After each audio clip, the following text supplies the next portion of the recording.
আসসালামু আলাইকুম রহমতুল্লাহি ওবারাকাতুহ। পরম করুণাময় আল্লাহ তাআলা বলেন, ওমা মিন দাব্বাতিন ফিল আরদি ইল্লা আলাল্লাহি রিজকুহা। পৃথিবীতে বিচরণশীল যত প্রাণী রয়েছে সকল প্রাণীর রিজিকের দায়িত্ব আল্লাহ পাকের হাতে। আল্লাহ তাআলা সকল প্রাণীর তার সকল সৃষ্টির রিজিকের ব্যবস্থা করেন। এই দায়িত্ব আল্লাহ রাব্বুল আলামিন তিনি নিজেই গ্রহণ করেছেন। রিজিক মানে হলো জীবন সামগ্রী, জীবন যাপনের উপায় উপকরণ, যা দ্বারা মানুষ উপকৃত হয়, কল্যাণ লাভ করে।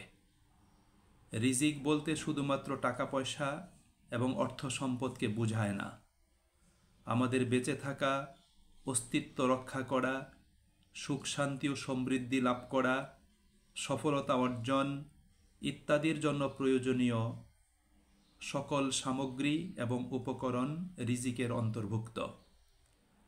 আমাদের জীবন, শক্তি সামর্থ্য, সুস্থতা, জ্ঞান প্রতিভা যোগ্যতা কর্মদক্ষতা, আমাদের পদমর্যাদা, আমাদের প্রভাব প্রতিপত্তি অবস্থান, অর্থ সম্পদ টাকা পয়সা, নেক স্ত্রী আদর্শ সন্তান, মানসিক প্রশান্তি সব কিছুই রিজিকের অন্তর্ভুক্ত।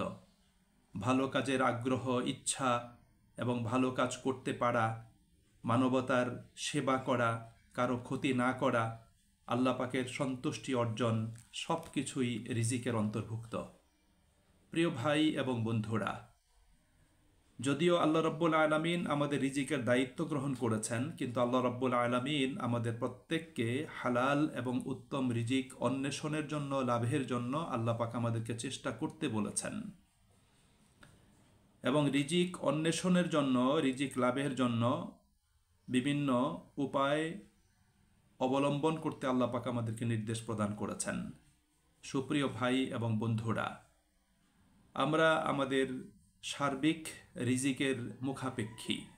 আমাদের রিজিক প্রয়োজন, তাছাড়া আমাদের চলবে না। কোরআনুল কারিমে আল্লাহ রাব্বুল আলামিন এবং তার প্রিয় নবী সাল্লাল্লাহু আলাইহি ওয়াসাল্লাম রিজিক বৃদ্ধি এবং আয় উপার্জনে বরকত লাভের জন্য কিছু আমলের কথা বলেছেন। সেই আমলগুলো সম্পাদন করলে আল্লাহ রাব্বুল আলামিন সব দিক থেকে আমাদের রিজিকে বরকত দান করবেন এবং আমাদের রিজিক বৃদ্ধি করে দিবেন। সংক্ষেপে সেই পয়েন্টগুলো আমি উপস্থাপন করছি। প্রথম পয়েন্ট, তাওবা এবং ইস্তেগফার করা। আল্লাহ রাব্বুল আলামিন কোরআনুল কারিমে বলেছেন যে তোমরা তাওবা এবং ইস্তেগফার করো, তাহলে আল্লাহ রাব্বুল আলামিন তোমাদের রিজিক বৃদ্ধি করে দিবেন। তাওবা এবং ইস্তেগফার করলে আল্লাহ পাক রিজিক বৃদ্ধি করে দিবেন। যেমন নূহ আলাইহিস সালাতু ওয়াস সালাম তার জাতিকে বলেছিলেন, ফাকুলতু ইস্তাগফিরু রাব্বাকুম ইন্নাহু কানা গাফফারা। তোমরা তোমাদের রবের কাছে ইস্তেগফার করো, নিশ্চয়ই তিনি ক্ষমাশীল, তিনি তোমাদেরকে ক্ষমা করে দিবেন। ইউরসিলিস সামাআ আলাইকুম মিদরারা, তিনি তোমাদের উপর প্রবল বৃষ্টি বর্ষণ করবেন। ওয়ায়ুমদিদুকুম বিআমওয়ালিন ওয়া বানিন, এবং তোমাদের ধন সম্পদ এবং সন্তান সন্ততি বৃদ্ধি করে দিবেন। ওয়ায়াজআল লাকুম জান্নাতি ওয়ায়াজআল লাকুম আনহারা, তোমাদের জন্য বিভিন্ন বাগান এবং নদ নদী আল্লাহ রাব্বুল আলামিন সৃষ্টি করে দিবেন। সুপ্রিয় ভাই এবং বন্ধুরা, দ্বিতীয় পয়েন্ট হলো তাকওয়া অবলম্বন করা এবং আল্লাহ পাকের উপর তাওয়াক্কুল করা। আল্লাহ তাআলা কোরআনে বলেছেন সূরা তলাকে, ওমাই ইয়াত্তাকিল্লাহা ইয়াজআল লাহু মাখরাজা ওয়া ইয়ারযুকহু মিন হাইসু লা ইয়াহতাসিব। যে ব্যক্তি তাকওয়া অবলম্বন করবে, তাকওয়া ভিত্তিক জীবনযাপন করবে, আল্লাহ রাব্বুল আলামিন তাকে সকল সংকট থেকে বের হওয়ার পথ করে দিবেন এবং তাকে তার ধারণাতীত উৎস থেকে আল্লাহ পাক তাকে রিজিক প্রদান করবেন। রাসূল করিম সাল্লাল্লাহু আলাইহি ওয়াসাল্লাম বলেছেন, লাউ আন্নাকুম তাতাওয়াক্কালুনা আলাল্লাহি হাক্কা তাওয়াক্কুলি লাউ আন্নাকুম তাতাওয়াক্কালুনা আলাল্লাহি হাক্কা তাওয়াক্কুলি লারাযাকাকুম কামা ইয়ারযুকুত তায়র। তোমরা যদি সত্যিকারভাবে আল্লাহ পাকের উপর তাওয়াক্কুল করতে পারো, তাহলে আল্লাহ পাক পাখিগুলোকে যেভাবে জীবিকা দান করেন, রিজিক দান করেন, তোমাদেরকে অনুরূপ আল্লাহ পাক রিজিক প্রদান করবেন। পাখিগুলো ভোরবেলা খালি পেটে বের হয়ে যায় এবং সন্ধ্যার সময় সেগুলো পেট পূর্ণ করে খেয়ে দিয়ে আবার তারা ফিরে আসে। তৃতীয় পয়েন্ট হলো হজ এবং ওমরা সম্পাদন করা। নবী করিম সাল্লাল্লাহু আলাইহি সাল্লাম বলেছেন, তাবিউ বাইনাল হাজ্জি ওয়াল উমরাহ, তোমরা হজ এবং ওমরা পরপর এগুলো আদায় করো। হজের পরে ওমরা আদায় করো, আবার সুযোগ হলে আবার আদায় করো। ফাইন্নাহুমা ইউনফিআনিল ফাকরা ওয়াজ জুনুব, কেননা হজ এবং ওমরা মানুষের দারিদ্রতা এবং তার গুনাহগুলোকে মোচন করে দেয়, সেগুলোকে দূর করে দেয়। তাহলে হজ এবং ওমরার মাধ্যমেও মানুষের রিজিকে বরকত আসে। 4 নম্বর পয়েন্ট হলো হিজরত করা এবং জিহাদ ফি সাবিলিল্লাহতে অংশগ্রহণ করা। আল্লাহ তাআলা বলেছেন, ওমাই ইউহাজির ফি সাবিলিল্লাহি ইয়াজিদ ফিল আরদি মুরাগামান কাসীরা ওয়া সাআহ, যে ব্যক্তি আল্লাহ পাকের পথে হিজরত করবে, আল্লাহ রাব্বুল আলামিন পৃথিবীতে তার জীবন ধারণের উপকরণ আল্লাহ রাব্বুল আলামিন বৃদ্ধি করে দিবেন এবং আল্লাহ পাক তাকে সম্পদের প্রাচুর্যতা দান করবেন। 5 নম্বরে সলাতে যত্নবান হওয়া এবং ইবাদত আনুগত্যে নিয়োজিত থাকা। যে ব্যক্তি সলাতে যত্নবান হবে, আল্লাহ রাব্বুল আলামিন তার রিজিক বাড়িয়ে দিবেন। আল্লাহ বলেছেন, ওয়া'মুর আহলাকা বিস-সলাতি ওয়াসতাবির আলাইহা, তুমি তোমার পরিবার পরিজনকে সলাতের নির্দেশ প্রদান করো এবং এর উপর নিজে অবিচল থাকো। লা নাসআলুকা রিজকা নাহনু নারযুকুকা, আমি তোমাদের নিকট থেকে কোনো রিজিক চাই না, বরং আমি তোমাদেরকে রিজিক প্রদান করব। সুতরাং সলাতে অবিচল থাকলে আল্লাহ রাব্বুল আলামিন ব্যক্তির রিজিককে বৃদ্ধি করে দিবেন। 6 নম্বর পয়েন্ট হলো আত্মীয় স্বজনের সাথে সুসম্পর্ক রক্ষা করা, আত্মীয় স্বজনের সাথে সম্পর্ক বজায় রাখা। আল্লাহ রাব্বুল আলামিন তার নবীর মাধ্যমে জানিয়েছেন, আল্লাহ রাসূল বলেছেন, মান সাররাহু আন ইউবসাতা লাহু ফি রিজকিহি ওয়া আন ইউনসা লাহু ফি আথারিহি ফালইয়াসিল রাহিমাহ, যে ব্যক্তি চায় তার রিজিকে বরকত হোক, তার হায়াত বেড়ে যাক, সে যেন তার আত্মীয় স্বজনের সাথে ভালো আচরণ করে এবং সুসম্পর্ক রক্ষা করে। আত্মীয় স্বজনের সাথে ভালো আচরণ করলে, তাদের সাথে সুসম্পর্ক রক্ষা করলে আল্লাহ রাব্বুল আলামিন তার রিজিক বৃদ্ধি করে দিবেন। 7 নম্বরে হলো আল্লাহ পাকের পথে খরচ করা এবং দান সাদাকা করা। নবী সাল্লাল্লাহু আলাইহি সাল্লাম বলেছেন, সাদাকাতে মানুষের সম্পদ কমে না, বরং সাদাকার মাধ্যমে মানুষের সম্পদ বেড়ে যায়। এজন্য আল্লাহ রাব্বুল আলামিনের পক্ষ থেকে 2 জন ফেরেশতাও আল্লাহ পাক নাজিল করেন প্রতিদিন পৃথিবীতে।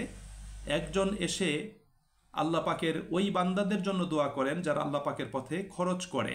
যেমন ফেরেশতা এসে বলে যে, আল্লাহুম্মা আতি মুনফিকা খালাফা, হে আল্লাহ, তোমার পথে যারা খরচ করে, যারা দান সাদাকা করে, তুমি তাদের রিজিককে বৃদ্ধি করে দাও। সে যতটুক খরচ করলো অনুরূপ সম্পদ হে রব্বুল আলামিন তুমি তাদেরকে প্রদান করো। আল্লাহ রাসূল সাল্লাল্লাহু আলাইহি ওয়াসাল্লাম বলেছেন যে, আনফিক ইয়া ইবনা আদম ইউনফাক আলাইকা, হে আদম সন্তান, তুমি খরচ করো, তাহলে তোমার জন্যও খরচ করা হবে। তাহলে দান সাদাকাতে মানুষের রিজিক বৃদ্ধি পাবে, এটা আল্লাহ রাব্বুল আলামিন বলেছেন, রাসূল করিম সাল্লাল্লাহু আলাইহি ওয়াসাল্লাম বলেছেন।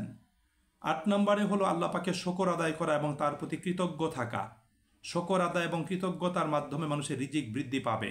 যেমন আল্লাহ তাআলা বলেছেন সূরা ইব্রাহিমের ভিতরে, লাইন শাকারতুম লাআযীদান্নাকুম, যদি তোমরা শুকর আদায় করো তাহলে তোমাদের প্রতি আমার নিয়ামত, আমার রিজিক আমি আল্লাহ রাব্বুল আলামিন বৃদ্ধি করে দিব। আল্লাহ রাব্বুল আলামিন আমাদেরকে তার শুকর আদায় করার মাধ্যমে নিজেদের রিজিক বৃদ্ধির জন্য আল্লাহ রাব্বুল আলামিন চেষ্টা করতে বলেছেন। 9 নম্বরে হলো বিয়ে করা। অনেক মানুষ মনে করে বিয়ে করলে আমি অর্থ সংকটে পড়ে যাব, আমি বিয়ে করব না। এই জন্য ম্যাক্সিমাম মানুষ তারা অর্থনৈতিকভাবে স্বাবলম্বী হওয়ার অপেক্ষা করে এবং তারা বিয়ের ক্ষেত্রে অনেক ডিলে করে, অনেক দেরি করে বিয়ে করে। কিন্তু রাসূল আল্লাহ রাব্বুল আলামিন কোরআনুল কারিমে বলেছেন সূরা নূরের ভিতরে, ওয়া আনকিহুল আয়ামা মিনকুম ওয়াস-সালিহিনা মিন ইবাদিকুম ওয়া ইমাইকুম, যে তোমাদের মধ্যে যে সমস্ত নারী এবং পুরুষ যাদের স্বামী নেই, স্ত্রী নেই, তোমরা তাদের বিয়ে দিয়ে দাও। ইন ইয়াকুনু ফুকারা ইউগনিহিমুল্লাহু মিন ফাদলি, যদি তারা অর্থ সংকটে পতিত থাকে, দরিদ্র থাকে, তাহলে আল্লাহ রাব্বুল আলামিন নিজ অনুগ্রহে তাদেরকে আল্লাহ রাব্বুল আলামিন সম্পদের প্রাচুর্য দান করবেন, আল্লাহ পাক তাদের দারিদ্রতা দূর করে দিবেন। তাহলে বিয়ের মাধ্যমেও অর্থনৈতিক সচ্ছলতা মানুষের জীবনে চলে আসে এবং তার রিজিকে বরকত হয়।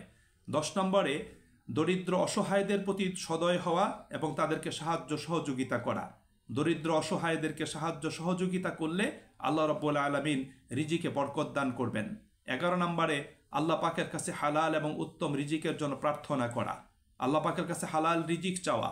যেমন আল্লাহ পাক সূরা বাকারাতে দোয়া শিক্ষা দিয়েছেন, রব্বানা আতিনা ফিদ দুনিয়া হাসানাতাও ওয়া ফিল আখিরাতি হাসানাহ ওয়া কিনা আযাবান নার। হে আল্লাহ, তুমি আমাদেরকে দুনিয়াতে সার্বিক কল্যাণ দান করো। এখানে সার্বিক কল্যাণের ভিতর মানুষের রিজিক আছে, অর্থাৎ আল্লাহ তুমি আমাকে আর্থিক সচ্ছলতা দান করো, শারীরিক সুস্থতা দান করো, পারিবারিক সুখ শান্তি দান করো, সামাজিক ইজ্জত ও সম্মান দান করো। এই প্রত্যেকটাই রিজিকের অন্তর্ভুক্ত। তাহলে আন্তরিকভাবে আল্লাহ পাকের কাছে আবেদন জানানো, এটা আল্লাহ রাব্বুল আলামিনের কাছে চাওয়া। এবং সর্বশেষ যে পয়েন্টটা হলো, সেটা হলো হালাল রুটি রুজি অন্বেষণের জন্য মানুষকে চেষ্টা করা। যেমন আল্লাহ রাব্বুল আলামিন তিনি নির্দেশ প্রদান করেছেন, ফাইজা কুদিয়াতিস সলাতু ফান্তাশিরু ফিল আরদি ওয়াবতাগু মিন ফাদলিল্লাহ। যখন তোমরা সলাৎ শেষ করো, তখন তোমরা তোমাদের রুটি রুজি অন্বেষণের জন্য তোমাদের কর্মক্ষেত্রে তোমরা ছড়িয়ে পড়ো এবং আল্লাহ পাকের অনুগ্রহের অনুসন্ধান করো, অর্থাৎ রিজিক তালাশ করো। মানুষকে অলস অথর হয়ে বসে থাকতে আল্লাহ রাব্বুল আলামিন বলেন নাই, বরং এই ক্ষেত্রে নিরুৎসাহিত করা হয়েছে এবং মানুষকে তার সাধ্যমতো শক্তি সামর্থ্যকে কাজে লাগিয়ে হালাল রুটি রুজি অন্বেষণের জন্য আল্লাহ রাব্বুল আলামিন আমাদেরকে নির্দেশনা প্রদান করেছেন। সুপ্রিয় ভাই এবং বন্ধুরা, আমরা যদি এই 12টি পয়েন্ট মনে রেখে আমরা যদি আল্লাহ পাকের বিধানের আলোকে, নবীর সুন্নাহর আলোকে যদি চলতে পারি, ইনশাআল্লাহ এই ইহজাগতিক জীবনে আল্লাহ রাব্বুল আলামিন আমাদের সব দিক থেকে আমাদের রিজিকে আল্লাহ পাক বরকত দান করবেন, আমাদের হায়াতে বরকত দিবেন, আমাদের আয় রোজগারে বরকত দিবেন, আমাদের পরিবারে সুখ শান্তি প্রদান করে আল্লাহ পাক বরকত দিবেন, আমাদের স্ত্রী সন্তানদের মাধ্যমে আল্লাহ পাক আমাদের চক্ষুকে শীতল করে দিবেন, আমাদের মনে আল্লাহ রাব্বুল আলামিন প্রশান্তি দান করবেন এবং সামাজিক জীবনে আমরা ইজ্জত সম্মান লাভ করে সফলতা সমৃদ্ধির সাথে আমরা জীবনযাপন করতে সক্ষম হব।